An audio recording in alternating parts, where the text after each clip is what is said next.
શ્રી પરમાત્મને નમઃ. શ્રીમદ્ ભગવદ્ ગીતા અથ દ્વાદશોધ્યાયઃ. શ્રી ભગવાને ચોથા અધ્યાયના 33મા શ્લોકમાં જ્ઞાન યોગની શ્રેષ્ઠતા બતાવતા જ્ઞાન પ્રાપ્તિ માટે પ્રેરણા કરી. પછી જ્ઞાનના મહિમાનું વર્ણન કર્યું. તેના પછી 5મા અધ્યાયના 16મા, 17મા તેમજ 24મા અને 26મા શ્લોક સુધી, 6ઠ્ઠા અધ્યાયના 24માંથી 28મા શ્લોક સુધી અને 8મા અધ્યાયના 11માંથી 13મા શ્લોક સુધી નિર્ગુણ નિરાકારની ઉપાસનાનું મહત્વ બતાવ્યું. 6ઠ્ઠા અધ્યાયમાં પણ અમુક શ્લોકમાં ભગવાન સાધક ભક્તનો મહિમા ભગવાને બતાવ્યો અને 7મા અધ્યાયથી 11મા અધ્યાય સુધી વારંવાર અહમ, મામ વગેરે પદો દ્વારા વિશેષ રૂપે સગુણ સાકાર તેમજ સગુણ નિરાકારની ઉપાસનાનું મહત્વ બતાવ્યું તથા અંતમાં 54 અને 55મા શ્લોકમાં અનન્ય ભક્તિનો મહિમા તેમજ ફળ સહિત તેના સ્વરૂપનું વર્ણન કર્યું. આ બધા વર્ણનથી અર્જુનના મનમાં એ જિજ્ઞાસા ઉત્પન્ન થઈ કે સગુણ ભગવાનની ઉપાસના કરવાવાળા અને નિર્ગુણ બ્રહ્મની ઉપાસના કરવાવાળા બંનેમાંથી કયા ઉપાસકો શ્રેષ્ઠ છે. આ જ જિજ્ઞાસાને લીધે અર્જુન પ્રશ્ન કરે છે. અર્જુન ઉવાચ એવં સતતયુક્તા યે ભક્તાસ્ત્વાં પર્યુપાસતે યે ચાપ્યક્ષરમવ્યક્તં તેષાં કે યોગવિત્તમાઃ. અર્જુન શ્રી ભગવાનને પ્રશ્ન પૂછે છે કે જે અનન્ય પ્રેમી ભક્તજનો આપે જણાવ્યું એ પ્રકારે નિરંતર આપના ભજન ધ્યાનમાં રચ્યા પચ્યા રહીને આપ સગુણ સ્વરૂપ પરમેશ્વરને ભજે છે અને બીજા ભક્તો જે કેવળ અવિનાશી સચ્ચિદાનંદ ઘન નિરાકાર બ્રહ્મને જ ઘણા ઉત્તમ ભાવે ભજે છે, એ બંને પ્રકારના ઉપાસકોમાં વધુ ચડિયાતા યોગવેત્તા કોણ છે?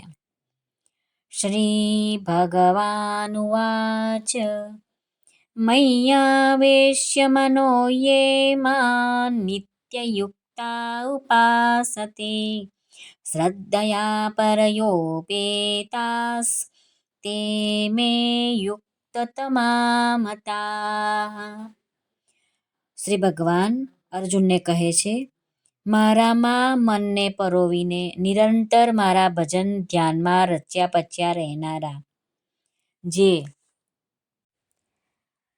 ભક્તજનો અત્યંત અડગ શ્રદ્ધાભાવથી યુક્ત થઈને મુજ સગુણ સ્વરૂપ પરમેશ્વરને ભજે છે, તેઓ મને યોગીઓમાં વધુ ચડિયાતા યોગી રૂપે માન્ય છે.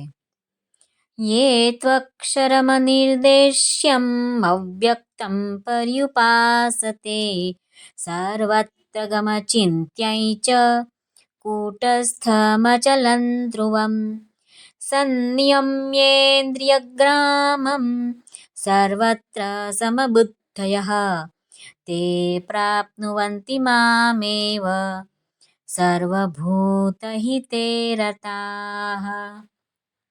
શ્રી ભગવાન અર્જુનને કહે છે, પરંતુ જે ભક્તો ઇન્દ્રિયોના સમુદાયને સારી પેઠે વશમાં કરીને મન બુદ્ધિથી પર સર્વવ્યાપક કોઈ પણ રીતે નિર્દેશ ન થઈ શકે એવા સદા એકરસ રહેનાર નિત્ય અચળ નિરાકાર અવિનાશી સચ્ચિદાનંદ ઘન બ્રહ્મને નિરંતર એકાત્મ ભાવે ધ્યાન કરતા ભજે છે, એ સઘળા ભૂતોના હિતોમાં રત રહેનારા અને સૌમાં સમાન ભાવ રાખનારા યોગીઓ મને જ પામે છે.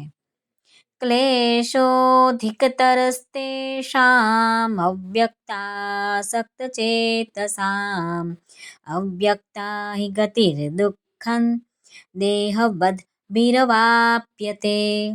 શ્રી ભગવાન અર્જુનને કહે છે, પણ સચ્ચિદાનંદ ઘન નિરાકાર બ્રહ્મમાં મન પરોવનાર એ માણસોના સાધનમાં પરિશ્રમ વધુ છે. કારણ કે દેહાભિમાનીઓ વડે અવ્યક્ત વિષયક ગતિ ઘણું દુઃખ વેઠીને પ્રાપ્ત કરવામાં આવે છે. અર્થાત દેહાભિમાન રહેવાને લીધે નિર્ગુણ બ્રહ્મની પ્રાપ્તિ દુષ્કર છે.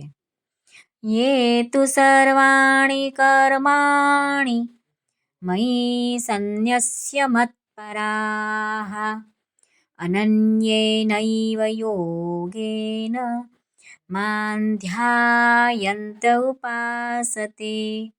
શ્રી ભગવાન કહે છે, પરંતુ મારે પરાયણ રહેનારા જે ભક્તજનો સર્વ કર્મોને મારામાં અર્પણ કરીને મુજ સગુણ સ્વરૂપ પરમેશ્વરને જ અનન્ય ભક્તિ યોગથી નિરંતર ચિંતન કરતા ભજે છે, તેષામહં સમુદ્ધર્તા મૃત્યુ સંસાર સાગરાત ભવામિ ન ચિરાત પાર્થ મય્યાવેશિતચેતસામ.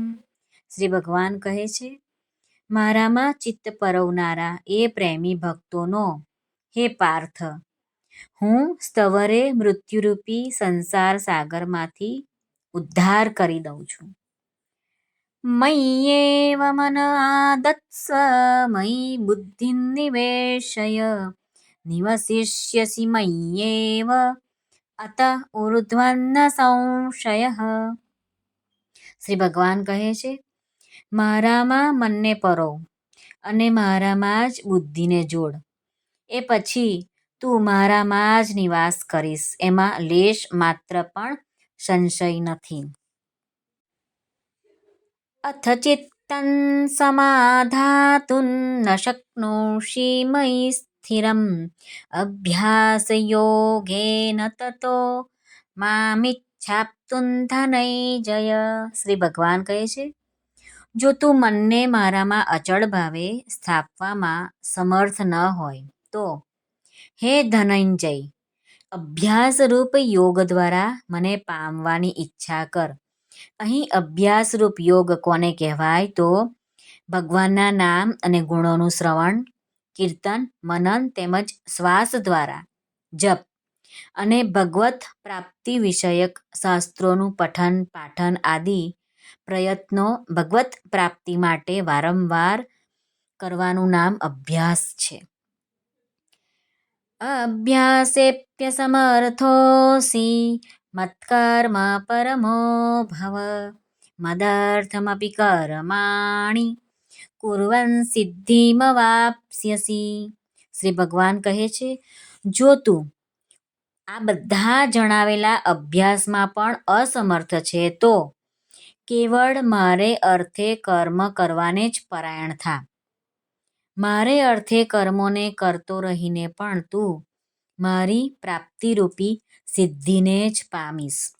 અહીં છે કર્મ કરવાને જ પરાયણ થા, તો એનો અર્થ આપણે સમજવો જોઈએ કે સ્વાર્થ છોડીને તથા પરમેશ્વરને જ પરમ આશ્રય અને પરમ ગતિ માનીને નિષ્કામ ભાવે સતીઓમાં ઉત્તમ પતિવ્રતા નારીની પેઠે મન, વાણી અને શરીર દ્વારા પરમેશ્વરને જ અર્થે જ યજ્ઞ, દાન અને તપ આદિ સંપૂર્ણ કર્તવ્ય કર્મોને કરવાનું નામ ભગવદર્થ કર્મ કરવાને પરાયણ થવું છે.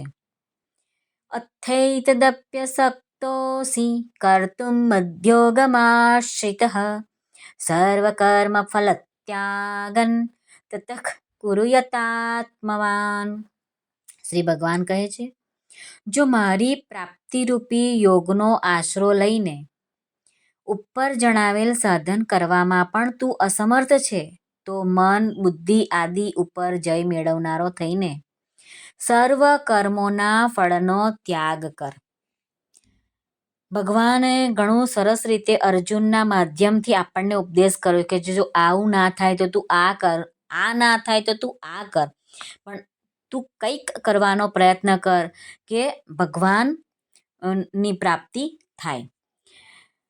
આગળ શ્રી ભગવાન બતાવે છે, શ્રેયો હિ જ્ઞાનમભ્યાસાજ જ્ઞાનાદ ધ્યાનમ વિશિષ્યતે ધ્યાનાત કર્મ ફલ ત્યાગાત શાંતિરનંતરમ.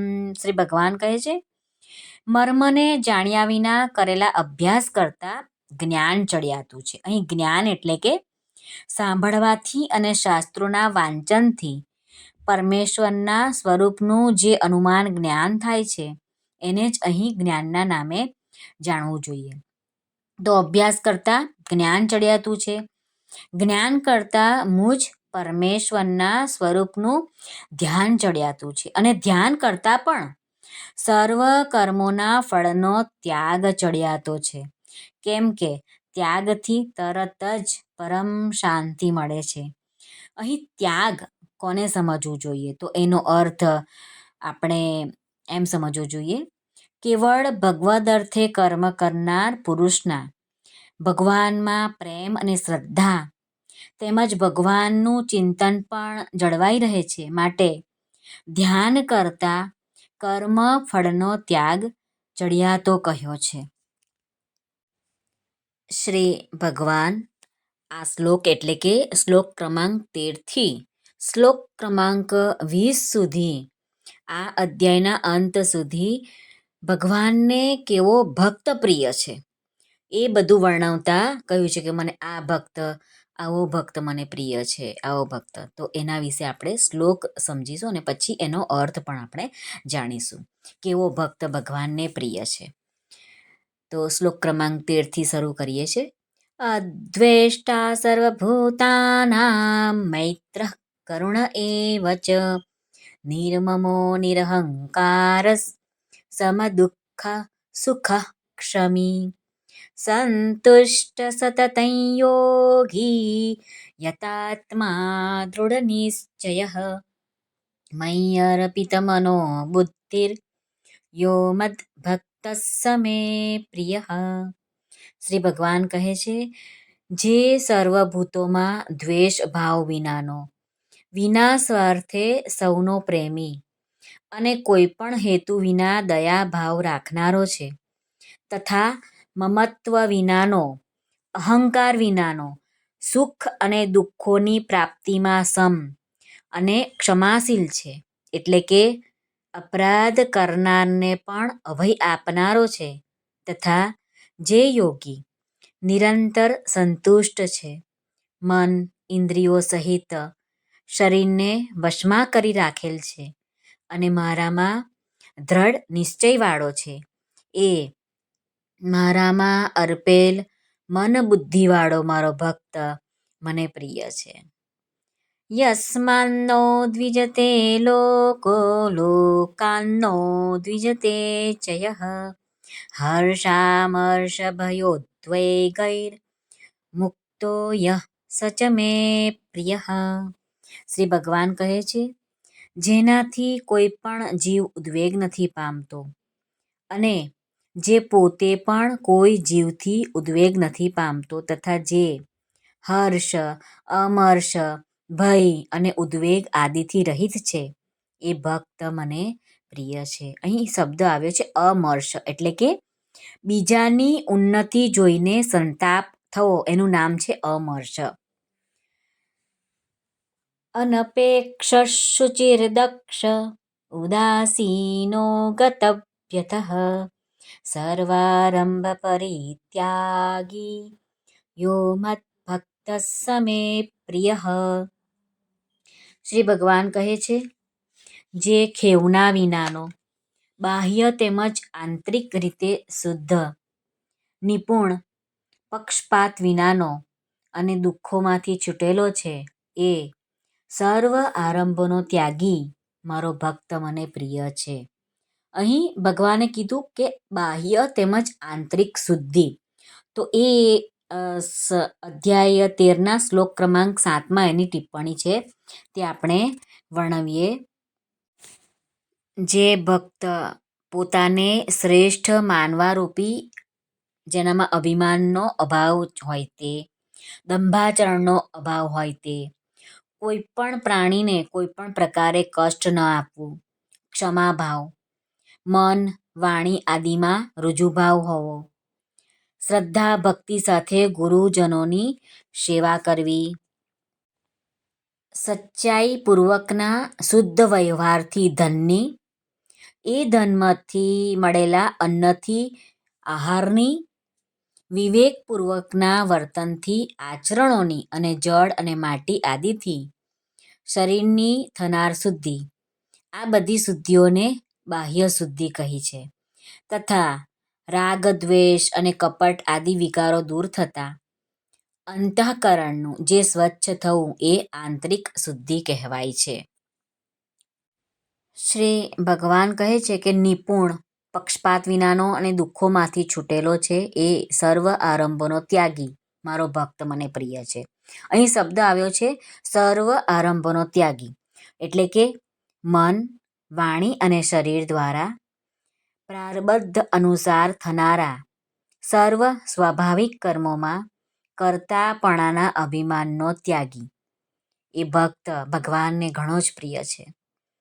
યો ન હૃષ્યતિ ન દ્વેષ્ટિ ન શોચતિ ન કાંક્ષતિ શુભાશુભ પરિત્યાગી ભક્તિમાન્ય મે પ્રિય. શ્રી ભગવાન કહે છે જે ન તો કદી હર્ષ પામે છે, ન દ્વેષ કરે છે, ન શોક કરે છે, ન કસાયની કામના કરે છે, તથા જે શુભ અને અશુભ સઘળા કર્મોનો ત્યાગી છે એ ભક્તિયુક્ત માણસ મને પ્રિય છે.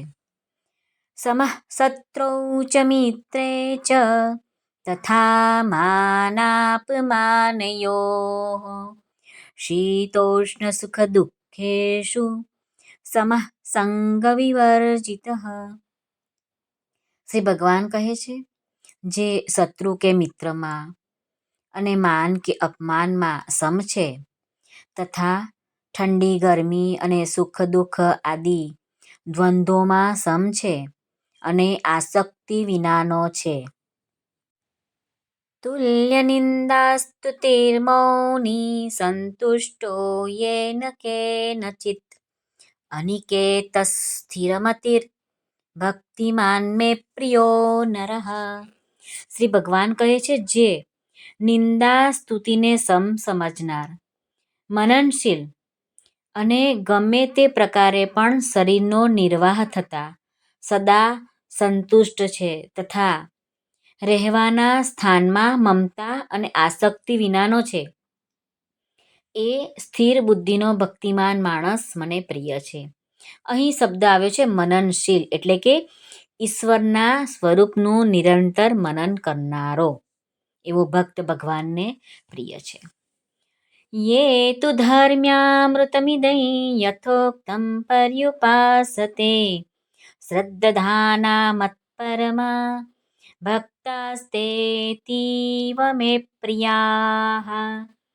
શ્રી ભગવાન કહે છે પરંતુ જે શ્રદ્ધાળુઓ, એટલે કે વેદ શાસ્ત્રો પરમાત્માનું સ્વરૂપ બતાવે એવા મહાત્માઓ અને ગુરુજનોના તથા પરમેશ્વરના વચનોમાં પ્રત્યક્ષ જેવો જે વિશ્વાસ છે એનું નામ છે શ્રદ્ધા, અને એવા જ લોકોને અહીં શ્રદ્ધાળુ ભગવાને કહ્યા છે.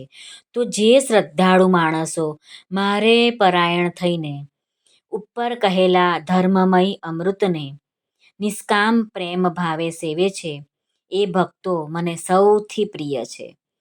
અહીં ભગવાનને પરાયણ થવું એટલે કે ભગવાનને પરમ આશ્રય, પરમ ગતિ, સૌનું આત્મ સ્વરૂપ અને સર્વથી પરમ પૂજ્ય માનીને વિશુદ્ધ પ્રેમથી ભગવાનની પ્રાપ્તિ અર્થે તત્પર થયેલા મનુષ્ય ભગવાનને પરાયણ થયેલા મનુષ્ય કહેવાય છે.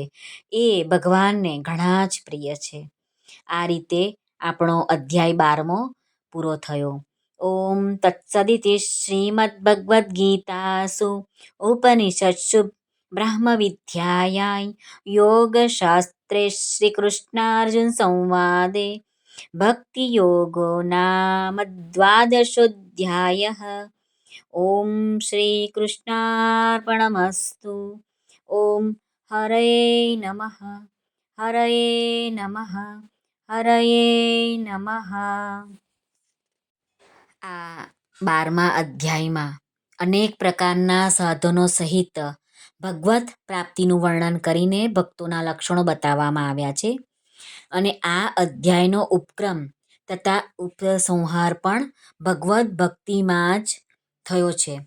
કેવળ ત્રીજા, ચોથા અને પાંચમા 3 શ્લોકોમાં જ્ઞાનના સાધનનું વર્ણન છે, પરંતુ તે પણ ભક્તિ અને જ્ઞાનની પરસ્પર તુલના કરીને ભક્તિને શ્રેષ્ઠ બતાવવાને માટે જ છે.